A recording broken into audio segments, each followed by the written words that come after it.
আমরা এসেছি বন্যা দুর্গতদের পাশে জাস্ট তাদের দেখার জন্য এবং কিছু উপহার সামগ্রী দেওয়ার জন্য। আসলে আমারও দুইটা ছোট ছোট ছেলে আছে, আমার বন্ধু তরিকুল আছে আমার সাথে। আসলাম এখানে, মানে এখানে যে মানে চোখে পানি কোনোভাবে ধরে রাখার মতো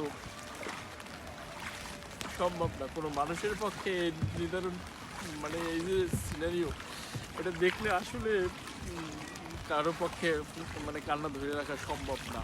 মানুষ যে কী অসহায় অবস্থায় আছে এখন পর্যন্ত, এবং আগামী 20-25 বা 45 দিন পর্যন্ত তারা যে কী অবস্থায় থাকবে, এটা আসলে খুবই খারাপ অবস্থা। সবার জন্য দোয়া করবেন যার যতটুকু সম্ভব। এই যে দেখতে পাচ্ছেন আপনারা এই মুহূর্তে যে তার কী অবস্থায় আছে, পাখির বাসার থেকে খারাপ অবস্থায় আছে।